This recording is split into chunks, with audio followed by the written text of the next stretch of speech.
नमस्कार दोस्तों, आप चाहे राहुल गांधी को पसंद करें या नापसंद, आप चाहे बीजेपी के पक्के वाले वोटर हो या प्रधानमंत्री मोदी के पक्के वाले सपोर्टर, लेकिन राहुल गांधी ने आज कुछ खास बातें कही है हिंदू को लेकर, हिंदू होने के मायने को लेकर और धर्म को लेकर। राहुल गांधी ने यह बातें तब कही जब भारत जोड़ो न्याय यात्रा के दौरान राहुल गांधी से दिल्ली से सैकड़ों किलोमीटर दूर नागालैंड में एक प्रेस कॉन्फ्रेंस के दौरान एक रिपोर्टर ने उनसे एक सवाल पूछा। सवाल क्या? वही सवाल जो कांग्रेस के नेताओं को पूछा जा रहा है, वही सवाल जिसकी जद में कांग्रेस के नेताओं को घेरा जा रहा है, वही सवाल जो देश का मीडिया लगातार कांग्रेस नेताओं को, खास करके राहुल गांधी और सोनिया गांधी से लगातार पूछ रहा है, वही सवाल जिस सवाल के दायरे में घेर कर बीजेपी का शीर्ष नेतृत्व, बीजेपी की आईटी सेल, बीजेपी की पूरी मशीनरी राहुल गांधी, सोनिया गांधी और कांग्रेस पार्टी को, शीर्ष नेतृत्व को रामद्रोही, सनातन विरोधी, हिंदू विरोधी साबित करने की कोशिश में लगी है। वही सवाल जो तब से और पूछे जा रहे हैं जब से कांग्रेस के 3 बड़े नेताओं ने यह कह दिया है कि अयोध्या में प्राण प्रतिष्ठा का जो समारोह है वो पॉलिटिकल इवेंट है और हम ससम्मान आपके आमंत्रण को अस्वीकार करते हैं। तब से जो सवाल पूछा जा रहा है वही सवाल राहुल गांधी से नागालैंड में पूछा गया। सवाल क्या और राहुल गांधी ने जवाब क्यों दिया, क्या दिया और उसका जिक्र क्यों कर रहा हूं, गौर से सुनिएगा, बहुत मतलब है इसका। और जैसा कि मैंने कहा कि आप चाहे मोदी जी के अंधभक्त हो चाहे परम भक्त, सोचिएगा कि राहुल गांधी ने जो कहा उसमें क्या गलत है। राहुल गांधी से पूछा गया कि पीएम मोदी से लेकर बीजेपी तक कांग्रेस को हिंदू विरोधी कहती है, आप उसका क्या जवाब देंगे? तो राहुल गांधी ने जवाब क्या दिया? राहुल गांधी ने अपने ढंग से अपने हिंदू होने के मायने समझाए, अपने ढंग से कम शब्दों में धर्म की व्याख्या की, अपने ढंग से उन्होंने यह भी कहा कि मैं अपने धर्म को शर्ट पर नहीं पहनता हूं, जो शर्ट पर पहनते हैं या दिखाने की कोशिश करते हैं वो कोई और लोग हैं। क्या कहा राहुल गांधी ने? मैं चाहता हूं छोटे छोटे टुकड़े मैं सुनाऊंगा, सुनिए, और उसके बाद फिर आते हैं कि कैसे बीजेपी राम मंदिर में प्राण प्रतिष्ठा को किस तरह से पॉलिटिकल तौर पर भुनाने की कोशिश कर रही है। विस्तार से बहुत कुछ, लेकिन पहले सुनिए राहुल गांधी के बयान का छोटा सा टुकड़ा। जो धर्म है उसके जो प्रिंसिपल्स हैं उससे अपनी जिंदगी जीने की कोशिश करता हूं। तो मैं लोगों के साथ ठीक से बर्ताव करता हूं, लोगों की इज्जत रखता हूं। जब कोई मुझे कुछ कहता है मैं अहंकार से नहीं बोलता हूं, उसकी बात सुनता हूं, नफरत नहीं फैलाता हूं। यह मेरे लिए हिंदू धर्म है और इसका मैं अपनी जिंदगी में पालन करता हूं। मगर मुझे इसको अपनी शर्ट पे पहनने की जरूरत नहीं है। जो इसको मानते नहीं है उनको शर्ट पे पहनने की जरूरत होती है। तो ये बात है। अब राहुल गांधी ने जो कहा, मैं धर्म के सिद्धांत को अपनी जिंदगी को जीने की कोशिश कर रहा हूं, क्या गलत कहा? राहुल गांधी ने कहा मैं अहंकारी नहीं हूं, नफरत फैलाता नहीं हूं, यही हिंदू धर्म है, क्या गलत कहा? राहुल गांधी ने कहा मैं इसे शर्ट पर नहीं पहनता हूं, क्या गलत कहा? राहुल गांधी ने कुछ और कहा है और मैं इसलिए दिखा और सुना रहा हूं क्योंकि आप सिर्फ सोचिए और सुनिए कि गलत क्या कहा और उसके बाद क्यों बहुत सारे लोग मिलकर बहुत सारे नेताओं को ऐसे खांचे में फिट करने की कोशिश कर रहे हैं ताकि चुनाव से पहले जो 3 महीने बाद है बताया जा सके कि ये हिंदू विरोधी है। क्या वो वाकई हिंदू विरोधी है? एक और बयान राहुल गांधी का, उसी बयान का हिस्सा, दूसरा टुकड़ा, ये भी सुनिए। देखिए, जो मेरी सोच है, जो सचमुच में धर्म को मानता है वो धर्म के साथ पर्सनल रिश्ता रखता है, वो अपनी लाइफ में धर्म का प्रयोग करता है। जो धर्म के साथ पब्लिक रिश्ता रखता है, मतलब जो धर्म यहां पे पहनता है, वो धर्म का फायदा उठाने की कोशिश करता है। मैं अपने धर्म की फायदा उठाने की कोशिश नहीं करता हूं, मुझे उसमें इंटरेस्ट नहीं है। सही कहा राहुल गांधी ने कि धर्म किसी का व्यक्तिगत मामला है। कैसे आप पूजा पाठ करते हैं, कितने घंटे करते हैं, किस भगवान की आराधना करते हैं, क्योंकि इसी देश में करोड़ों लोग हैं जिनके आराध्य देव अलग अलग हैं, अलग अलग भगवान की पूजा करते हैं। किसी के घर में शिव की मूर्ति है या कोई शिवालय जाता है, कोई महादेव की पूजा करता है, कोई भगवान राम की करता है, कोई बजरंग बली की करता है, कोई सालों बार हनुमान चालीसा पढ़ता है, कोई गायत्री मंत्र पढ़ता है। 33 करोड़ देवी देवताओं को मानने वाला यह हिंदू धर्म है।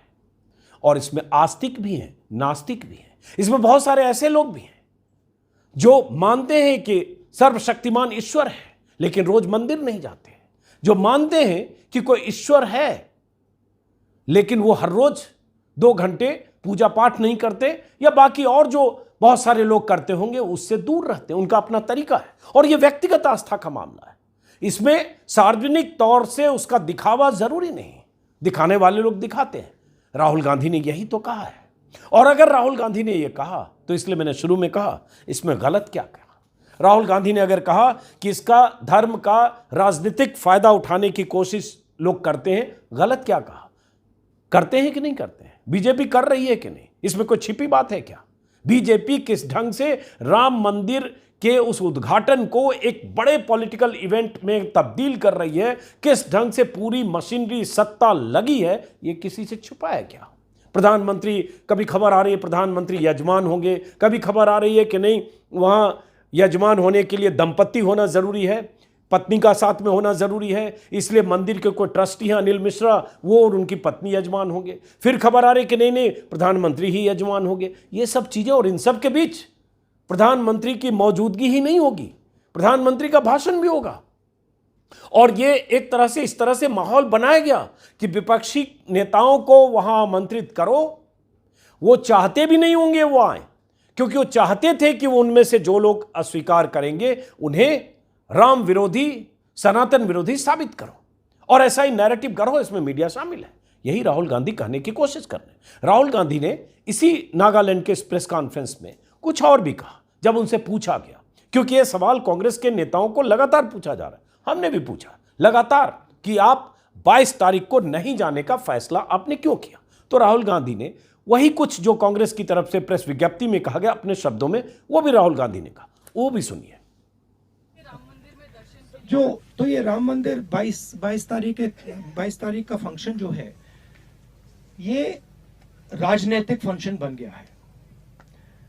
हिंदू धर्म के जो हमारे लीडर्स हैं, जो अथॉरिटीज हैं, उन्होंने कहा है कि वो नहीं जा पाएंगे क्योंकि ये राजनीतिक फंक्शन बन गया है। आरएसएस ने, बीजेपी ने 22 तारीख को एक चुनावी flavour, election flavour, political flavour दे दिया है। इसीलिए कांग्रेस प्रेसिडेंट ने इनकार किया वहां जाने का। जहां तक धर्म की बात है, हम सब धर्मों के साथ यह कहना चाहते हैं कि जो भी जाना चाहता है जा सकता है, कांग्रेस पार्टी से जा सकता है, but we cannot be party to a political function. It becomes very difficult for us when the Prime Minister of India and the RSS, our principal opponents, have captured a function and turned it into a election function. Rahul Gandhi ने साफ साफ कहा कि राम मंदिर के उद्घाटन को, इस कार्यक्रम को बीजेपी ने पॉलिटिकल फंक्शन बनाकर इसे कैप्चर कर लिया है या हाईजैक कर लिया। यह सच है। हालांकि कैप्चर या हाईजैक क्या कहना, बीजेपी का ही पूरा ये प्लान है। वीएचपी संघ सबका एक आपस का रिश्ता है, इसमें कोई छिपी बात तो है नहीं। और राहुल गांधी अगर कह रहे हैं कि हम कांग्रेस का कोई भी नेता जाना चाहे जाए, लेकिन एक पार्टी के तौर पर अगर हमारा मुख्य विपक्षी विरोधी भी है और उसके बाद वो उस मंच का इस्तेमाल पॉलिटिकल, वहां जो उद्घाटन है उस कार्यक्रम का इस्तेमाल एक राजनीतिक तौर पर कर रहे हैं, तो हम नहीं जा सकते। तो इसमें क्या गलत है? राहुल गांधी ने यह भी कहा कि कांग्रेस के कोई नेता जाना चाहे जाएं, उसमें कोई रोक नहीं है, तो क्या गलत है? और यह भी बात है कि कल कांग्रेस के कुछ नेता जो यूपी पीसीसी के चीफ हैं अजय राय, वहाँ के कुछ और नेता अखिलेश प्रताप सिंह, दिल्ली से सुप्रिया सुनेत, दीपेंद्र हुड्डा, अविनाश पांडे जो प्रभारी महासचिव हैं, और बहुत सारे लोग दिल्ली से भी गए। और ये सब लोग कल अयोध्या गए, सरजू में स्नान किया सरयू नदी में, और उसके बाद रामलला के दर्शन किए, और उसके बाद कल देर शाम सबकी तस्वीरें आ गई। ये निजी आस्था है, लोग गए और लोग जाते रहते हैं। राहुल गांधी के इस कहे से कि धर्म निजी आस्था का विषय है, इसे सार्वजनिक तौर पर इसके प्रदर्शन की जरूरत नहीं है, और जो इसका सार्वजनिक तौर पर प्रदर्शन करता है पॉलिटिकल होकर कोई आदमी, तो उसका फायदा उठाने की कोशिश करता है। मैं इसे शर्ट पर टांग कर नहीं चलता हूं, इसमें गलत क्या है ऐसे लोग जो ध्यान करते हैं गुफा में, तिरछी आंख से देखते हैं कि सामने कैमरा है या नहीं, और कई कैमरे लगे होते हैं ऐसे लोग जो मंदिरों का मुआयना करते हैं, महाकाल के मंदिर में जाते हैं, काशी विश्वनाथ के मंदिर में जाते हैं, उड़ीसा के किसी मंदिर में जाते हैं, नेपाल में मंदिर में जाते हैं, जहां भी जाते हैं, पशुपतिनाथ के मंदिर में जहां भी जाते हैं, 1 दर्जन कैमरा और लगातार लाइव होता है, और एक एक फ्रेम की उनके और भगवान के बीच कोई नहीं आए। कई बार ऐसा होता है कि भगवान और उनके बीच कैमरा होता है। किन की बात कर रहा हूं? प्रधानमंत्री मोदी। आप गूगल पर सर्च करिए प्रधानमंत्री मोदी मंदिर, प्रधानमंत्री मोदी काशी विश्वनाथ, प्रधानमंत्री मोदी उज्जैन, प्रधानमंत्री मोदी कोई और उड़ीसा का मंदिर, प्रधानमंत्री मोदी और भी नासिक गए थे, आपको ऐसी तस्वीरें मिलेगी। तो प्रधानमंत्री मोदी अगर मंदिर जा रहे हैं और दर्जनों कैमरे से शूट हो रहा है मंदिर में उनके जाने का, जो भी उनका पूजा पाठ या पद्धति, या वो वहां गए केदारनाथ, और वो अगर सारे चैनल पर लगातार लाइव हो रहा है, माथे में तिलक लगा हुआ और 1 दर्जन 8 कैमरे के साथ, और सारे चैनल पर लाइव, और 50 तस्वीरें तुरंत वायरल, तो इसका मतलब क्या प्रधानमंत्री सबसे बड़े भक्त हो गए? प्रधानमंत्री मोदी सबसे बड़े हिंदू हो गए? प्रधानमंत्री मोदी सबसे बड़े सनातनी हो गए? प्रधानमंत्री मोदी को ही भगवान राम का या महादेव का आशीर्वाद मिलने वाला है? अरे ऊपर भगवान भी देख रहे हैं, उन्हें भी पता है कि जो मंदिर आ रहा है उसकी मंशा क्या है। कई बार ऐसा भी हुआ, जिस दिन वोट है, यूपी के चुनाव के समय भी हुआ है, बाकी राज्यों के चुनाव में भी, लोकसभा चुनाव के समय एक जगह वोटिंग चल रही, दूसरी जगह दूसरे किसी इलाके में जहां वोटिंग नहीं है, जहां आचार संहिता नहीं है, उसी दिन प्रधानमंत्री मोदी मंदिर जाते हैं। ऐसा पिछले 9 साल में कई बार हुआ है। क्यों? क्योंकि उन्हें पता है कि आज अमुक इलाके में वोटिंग चल रही है, और मैं अगर यहां किसी दूसरे कोने पर मंदिर में हूं तो दर्शक देखेगा, लोग देखेंगे, जनता देखेगी, वोटर देखेगा, और चैनल लगातार दिखाएंगे कि मैं हिंदू हृदय सम्राट हूं, मैं कितना बड़ा हिंदू हूं। लेकिन हिंदू होने का मायने यही है क्या? यह राहुल गांधी ने कहा है, हम भी मानते हैं। हम सब लोग अपने अपने घरों में, जिसके घर में भी पूजा पाठ की अपनी पद्धति अपने ढंग से करता है, कोई पूजा करता है, कोई नहीं करता है, कोई आस्तिक है, कोई नहीं नास्तिक है। जो नास्तिक है वो भी हिंदू है, और ये हिंदू धर्म ने सबको अपने अपने ढंग से हिंदू होने के मायने समझाए हैं, और उसे प्रैक्टिस करने की अनुमति है। वो कैसे अपना रिलीजन को प्रैक्टिस करना चाहता है। लेकिन देश में ऐसा दौर है कि आप पहले तो देश विरोधी के खांचे में फिट करने की कोशिश 9 साल से होती रही, और एक समानांतर व्याख्या चलती रही सनातन हिंदू विरोधी, और उनको मौका मिला क्योंकि चुनाव के 3 महीने पहले देश में यही माहौल बनाना है। मैंने पहले भी इस किताब का जिक्र किया, हिंदू होने का धर्म। प्रभाष जोशी जनसत्ता जैसे अखबार के संपादक हुआ करते थे। राम मंदिर बनाने के पक्षधर थे, लेकिन बाबरी ढांचा जिस ढंग से, बाबरी मस्जिद जिस ढंग से जमींदोज की गई, उसके खिलाफ थे। क्योंकि बाबरी मस्जिद को जमींदोज किया गया था अदालत में भरोसा देने के बाद, अदालत में कल्याण सिंह सरकार की तरफ से हलफनामा देने के बाद कि बाबरी मस्जिद के ढांचे को नहीं ढहाया जाएगा, ये गारंटी देने के बाद उस ढांचे को ढहाया गया, और तमाशबीन की तरह बहुत सारे नेता वहां मौजूद थे।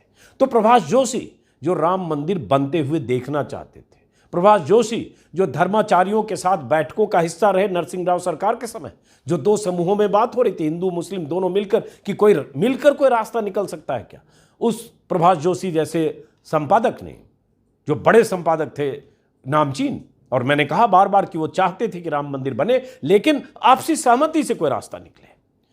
प्रभाष जोशी ने जब बाबरी ढांचा गिराया गया, तो प्रभाष जोशी ने लिखा था उसी दौर में, हिंदू होने का धर्म, क्योंकि प्रभाष जोशी लगातार जब लिख रहे थे कि छल हुआ और छल से गिराया गया, तो उन्हें भी जैसे आज गालियां दी जाती है, आज जैसे कहा जाता है कि ये पाकिस्तानी है, ये मीर जाफर है, तो ये फला है, या तरह तरह से नवाजा जाता है, उस तरह से उन्हें भी उस समय बहुत गालियां पड़ती थी। तो उन्होंने एक लेख लिखा था, हिंदू होने का धर्म। इसकी कुछ लाइनें मैं चाहता हूं सुने आप, और उसके बाद कुछ पन्ने कि सरकार कैसे, बीजेपी सरकारें, इसका जिक्र मैंने परसों भी किया था, बीजेपी सरकारें कैसे पूरी ताकत झोंक रही है ताकि जो हिंदू हैं वो मान ले कि हिंदू होने का मतलब बीजेपी समर्थक होना है, हिंदू होने का मतलब मोदी जी का कट्टर समर्थक होना है, और अगर मोदी जी और बीजेपी से असहमत होकर समर्थक हैं तो क्या है, और इसके लिए कैसे पूरी विसात बिछाई जा रही है, कैसे गांव-गांव, शहर-शहर में अलग ऐसा जगाया जाए पूरी सरकारी खर्च पर, सरकारी मशीनरी को झोंककर, ताकि एहसास हो कि कितना बड़ा काम हो रहा है। बहरहाल, तो प्रभाष जोशी ने लिखा था, मैंने पहले भी किसी वीडियो में कहा था, फिर भी कहूंगा, क्योंकि राहुल गांधी ने आज उसी तरह की बात कही। प्रभाष जोशी ने लिखा था, मैं हिंदू हूं क्योंकि मैं हिंदू जन्मा हूं। गौर से सुनिएगा, ये लाइनें मेरे दिल के करीब हैं, इनमें से कुछ लाइनें, और मैंने अंडरलाइन करके रखा है। ये 10 साल 8 साल पहले जब भी किताब 12 साल पहले खरीदी होगी, और जब भी हिंदू हिंदू होता है तो मैं इसको पढ़ता हूं, तब जबकि वो बहुत प्रैक्टिसिंग हिंदू थे, प्रैक्टिसिंग हिंदू कह सकते हैं, जनेऊधारी, मैं जानता नहीं, लेकिन जनेऊधारी हिंदू थे और पूजा पाठ करते ही थे। प्रभाष जोशी ने लिखा, मैं हिंदू हूं क्योंकि हिंदू जन्मा हूं। हिंदू जन्मने पर मेरा कोई अधिकार नहीं, जैसा चाहने पर भी मेरे माता पिता मेरे उनके पुत्र होने के सच को नकार कर अनहुआ नहीं कर सकते, उसी तरह मैं इनकार नहीं कर सकता कि मैं हिंदू हूं। हिंदू होना अपने और अपने भगवान के बीच सीधा संबंध रखना है। मुझे किसी पोप, आर्कबिशप या फादर के जरिए उन तक नहीं पहुंचना है। मुझे किसी मुल्ला या मौलवी का फतवा नहीं लेना है। मैं किसी महंत या शंकराचार्य के अधीन नहीं हूं। मेरा धर्म मुझे पूरी स्वतंत्रता देता है, गौर से सुनिएगा, मेरा धर्म मुझे पूरी स्वतंत्रता देता है कि मैं अपना आराध्य, अपनी पूजा या अपनी साधना पद्धति और अपनी जीवन शैली अपनी आस्था के अनुसार चुन और तय कर सकूं।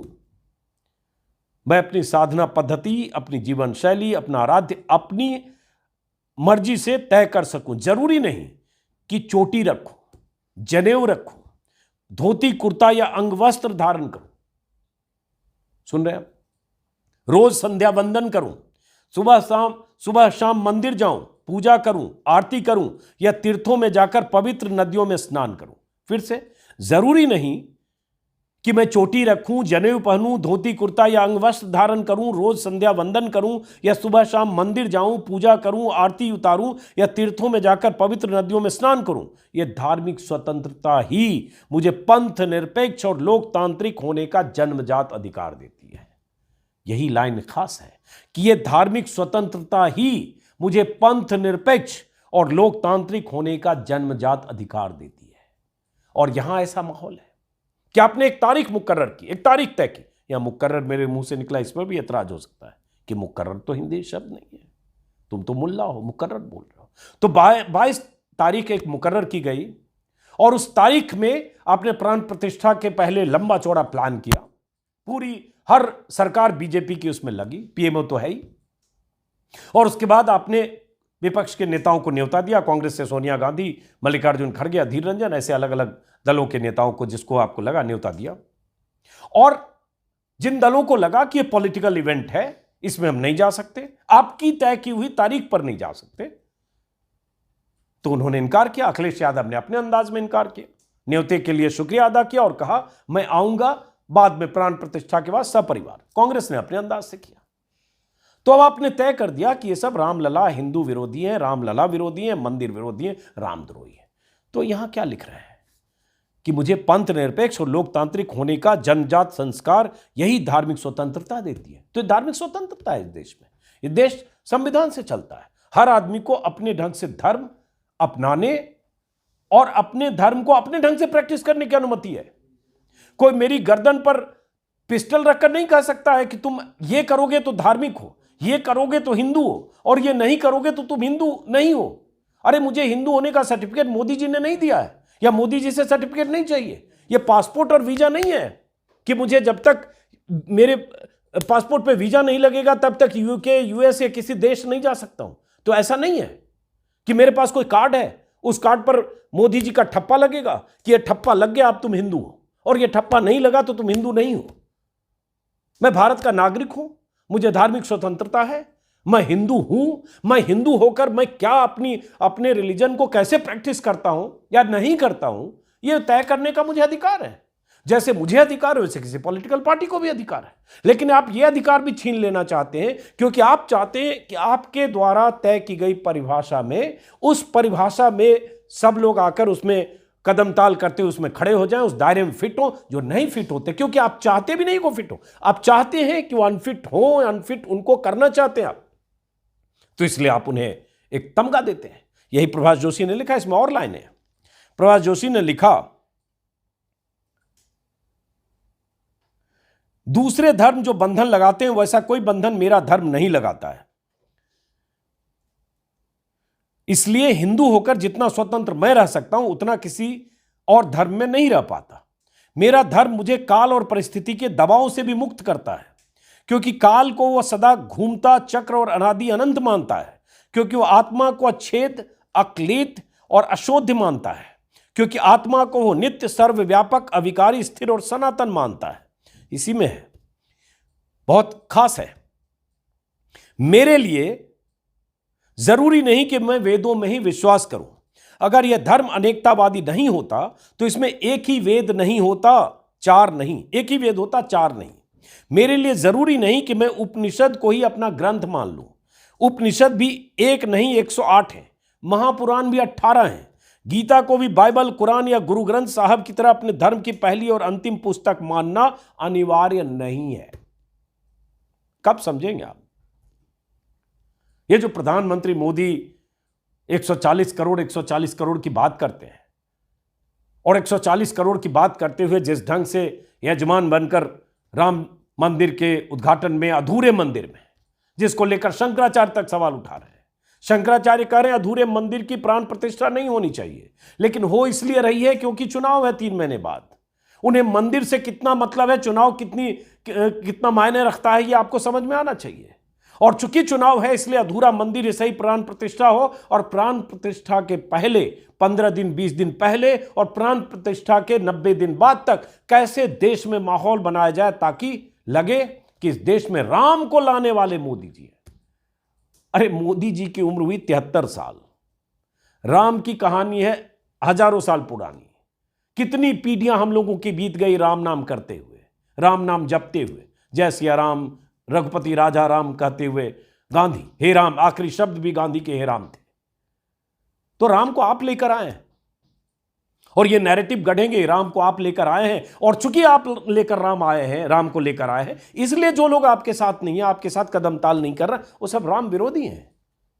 पीढ़ियां बीत गई लोगों की, लेकिन माहौल बनाया जा रहा है। इसी में प्रभाष जोशी ने लिखा कि महापुराण भी 18 है, गीता को भी बाइबल, कुरान या गुरु ग्रंथ साहब की तरह धर्म की पहली और अंतिम पुस्तक मानना अनिवार्य नहीं है। गीता महाभारत में है और उसके कई श्लोक उपनिषदों में हैं, कई पुराण हैं, धर्मशास्त्र हैं, लेकिन इन सब को ताक पर रखकर सगुण या निर्गुण भक्ति की भी लंबी अनंत जीवनदायी परंपरा है। सुन लिया? इन सबको भी ताक पर रखकर, वेद पुराण उपनिषद को भी ताक पर रखकर सगुण या निर्गुण भक्ति की भी लंबी और अनंत जीवनदायी परंपरा है। ये लोग 100, 200, 400 साल पहले होते तो कबीर के काल में ये होते तो पता नहीं कबीर को क्या करते ये लोग। इस देश में ऐसे साधु संत महात्मा सब हुए हैं, हर धर्म, हर समुदाय में, हर संप्रदाय में। इमाम हिंद राम को कहा अल्लामा इकबाल ने, अगर मुझे ठीक से याद है। उसी में आगे, भक्तों ने गुरु का होना अनिवार्य माना, लेकिन गुरु को यह सब मानने वाले कबीर ने भी कह दिया गुरु की करनी गुरु जाएगा, चेले की करनी चेला। यानी अंतिम गणित और घड़ी में गुरु भी आपको बचा नहीं सकता, उसकी करनी वह भुगतेगा, तेरी करनी तू। इसलिए अंतिम सत्य मेरी करनी और उसका फल मुझे भुगतना है। अपनी करनी के फल का कोई निस्तार नहीं है, इस जन्म में नहीं तो अगले जन्म में भुगतना होगा। पढ़िएगा हिंदू होने का धर्म, और किताब का नाम है, वैसे ये लेख है, एक लेख की कुछ लाइनें हैं। और इसका जिक्र मैंने इसलिए किया क्योंकि अभी हिंदू पर बहुत विमर्श हो रहा है, और सारे चैनल के एंकर्स नफरती लोग, जिनका काम है नफरत फैलाना, जिनका काम है मुसलमानों के प्रति जहर फैलाना, जिनका काम है देश की एक बड़ी आबादी को लगातार एक बड़ी आबादी को लगातार टारगेट करना, उनके खिलाफ देश में माहौल बनाना जिनका काम है, और वो हिंदू हिंदू का रट लगा रहे हैं। हिंदू होने का यह मतलब है, जो मतलब आपको समझाया जा रहा है, क्योंकि चुनाव है और चुनाव में इसका फायदा लेना है। इस 3 पन्नों का जिक्र मैंने पहले भी किया था। राजस्थान सरकार, एमपी सरकार और यूपी सरकार ने जो इंतजाम किए हैं, और वो सिलसिला शुरू हो गया 14 तारीख से, कि आप मंदिरों में होर्डिंग लगवाएं, पोस्टर लगवाएं, बैनर लगवाएं। राजस्थान सरकार ने इस तरह का आदेश दिया। हर मंदिर परिसर में सत्संग, सुंदरकांड, हनुमान चालीसा का पाठ हो, अयोध्या के कार्यक्रमों का लाइव प्रसारण हो। या राजस्थान सरकार ने सभी जिला अधिकारियों को, कमिश्नर को, सबको निर्देश दिया था। इस पिछले वीडियो में भी मैंने बताया था 12 तारीख को। ऐसे एमपी सरकार ने 12 जनवरी को अपने सारे डीएम और कमिश्नर को निर्देश दिए कि कैसे पूरे मध्य प्रदेश में जिले जिले में डंका बजाओ, और सरकारी इमारतों और स्कूल कॉलेज की भी साज सज्जा करो, और सब जगह टीवी स्क्रीन लगाकर अयोध्या के कार्यक्रम को दिखाओ, सुनाओ। जिस दिन प्रधानमंत्री मोदी प्राण प्रतिष्ठा करेंगे वहां भाषण देंगे, और सब जगह सुनाओ। तो ये पॉलिटिकल इवेंट क्यों नहीं है? अगर ये सिर्फ धार्मिक इवेंट था, धार्मिक कार्यक्रम था, सिर्फ प्राण प्रतिष्ठा थी, तो क्या ऐसा देश भर में माहौल बनाना जरूरी था? तो क्यों नहीं राहुल गांधी अगर कह रहे हैं कि एक पार्टी का पॉलिटिकल इवेंट है, तो क्यों नहीं मान लिया जाए कि है? क्योंकि सरकारी मशीनरी इसमें झोंकी गई है।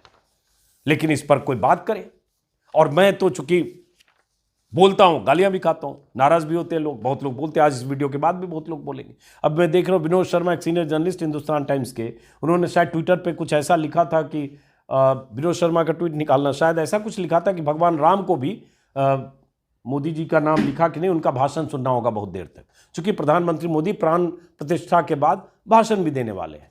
तो ये सब तो देश में हो रहा है, और इस तरह की स्थितियां बनाई जा रही है। हर सरकार को ड्यूटी दी गई है कि आप अपने अपने इलाकों में, जिले जिले में कैसे लोगों को मंदिरों तक लाओ, भजन कीर्तन कराओ। और सरकार को, हर सरकारी मशीनरी को जिम्मेदारी दी गई है कि आपको भजन कीर्तन कराना है, भजन कीर्तन में शामिल रहना। ये विनोद शर्मा ने लिखा, प्राण प्रतिष्ठा के बाद भगवान राम को 3 भाषण सुनने होंगे। यह समाचार जनवरी 22 के अयोध्या कार्यक्रम में संलग्न है।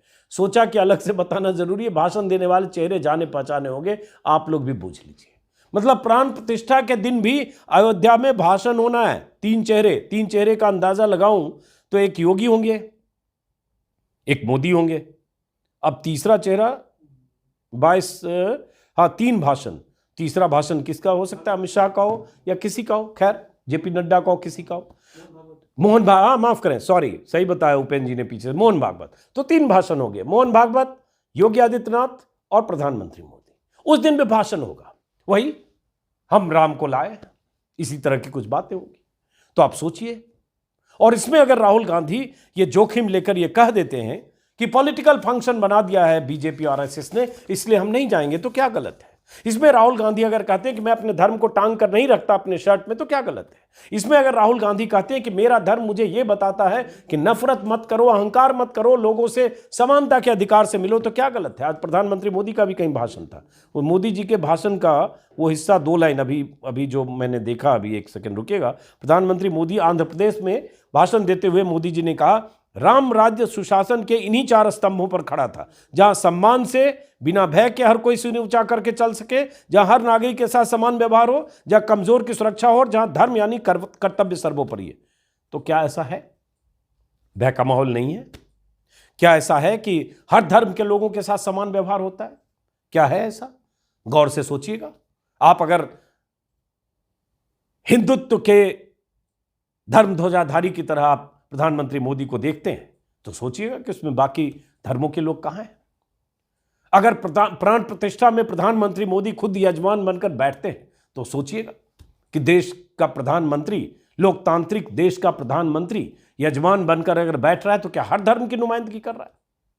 और क्या वो वहां बैठ रहे हैं तो क्या कल को मस्जिद का वहां इस तरह से कोई शिलान्यास से उद्घाटन होगा, उसमें भी जाएंगे? क्या वो किसी ईसाई के किसी चर्च में भी उसी तरह से जाएंगे या गए?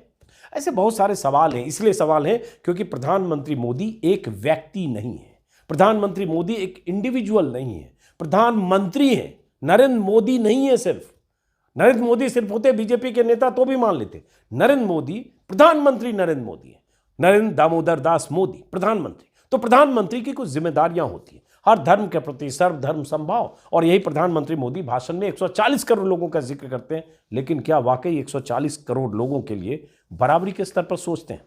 ऐसे बहुत सारे सवाल हैं। इन सवालों का जवाब आप अपने मन में भी सोचिएगा। फिलहाल राहुल गांधी की यात्रा 2 दिन मणिपुर में चली, आज नागालैंड में, उसके बाद पूर्वोत्तर के अलग अलग इलाकों में जाएगी। मणिपुर में यात्रा जिस दिन शुरू थी उसी दिन वहाँ के मुख्यमंत्री ने कह दिया कि राहुल गांधी माहौल ख़राब करने आए। अब ये सोचिए कि कोई विपक्ष का नेता अगर गया लोगों के जख्मों पर मरहम लगाने, तो उनके हिसाब से माहौल ख़राब हो रहा था। खैर, फिलहाल इस वीडियो को यहीं ख़त्म करते दोस्तों, फिर मुलाकात होगी और होती रहेगी। राम मंदिर का लगातार कवरेज, कारपेट कवरेज आप चैनल पर देख रहे हैं, लेकिन कुछ दूसरे पहलू, उस पर आप उसके बारे में कुछ सोचना समझना चाहते हैं, हमारे चैनल पर आ सकते हैं और आप चाहें तो मेरे चैनल को सब्सक्राइब कर सकते हैं। थैंक यू, नमस्कार। हाँ, थैंक यू बोला तो नीचे एक थैंक्स बटन है, चाहे तो आप थैंक्स भी कर सकते हैं। नमस्कार।